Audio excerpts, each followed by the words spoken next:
Hey, it's Brooke. Really quick video today, and I don't think my audio is going to be as great today because I don't have my mic here for some reason. I want to just share a little tidbit with you about a simple tool that you already have that will increase your efficiency like a lot. And that tool is a timer.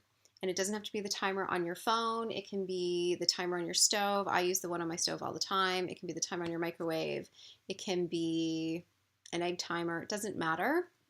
But there's a couple of ways I use the timer, and it really helps me focus in smaller chunks on the task at hand. So you may have heard of the Pomodoro Method, and I'll talk about that in another video. But regardless of the method that you're using, a timer for two reasons can be really, really helpful.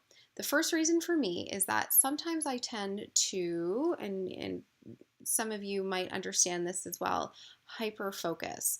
And that's when I get into a task, and let's say I'm in flow or I'm feeling good, or it's just something that I just have to finish, or I get crazy about it and I'm really deep in this task, almost down the rabbit hole. So hyperfocus is all good unless you have somebody waiting on you for dinner, or you have to be somewhere at a certain time, like at a meeting, or have to be on a phone call, and you have to peel yourself away. And sometimes you don't if you're just in the hyperfocus mode. So I always set myself a timer. Depending on the task, how long I want to give myself. That's the set point of when it's in my best interest to stop that task and move on to the next thing that I need to do. The second way that I use a timer is definitely in situations where I may be procrastinating on something, or are feeling resistance on a certain task. And we all get into these points, there's not like everything is not gung-ho. So if there is something I'm feeling some resistance to, I'll just set my timer. I'll give myself 20 to 25 minutes. So for me, 25 minutes is sort of the sweet spot.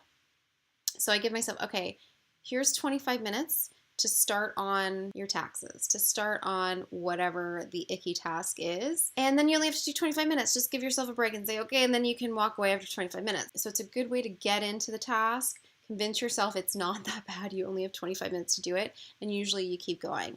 If you still want to stop after 25 minutes, I would question if that's the right time to keep going with the task. Maybe you're just not in the frame of mind to do that. And that to me is a big deal. You need to actually have, if there's 18 other things in your brain, maybe you need to clear some of those out first before you do this. Or maybe you need to go for a walk, or maybe you need to give yourself a break, whatever it might be. But that 25 minutes is a good starting point to start a task that you've been procrastinating on.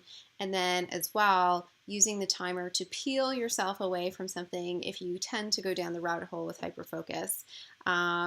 Honestly, I use the timer for my tasks around the house. Every morning I give myself 20 minutes to do a cleanup in one place or another, either vacuuming, mopping the floors, cleaning the bathroom, whatever. I've got 20 minutes on the clock, and shit gets done in 20 minutes. So you have a timer.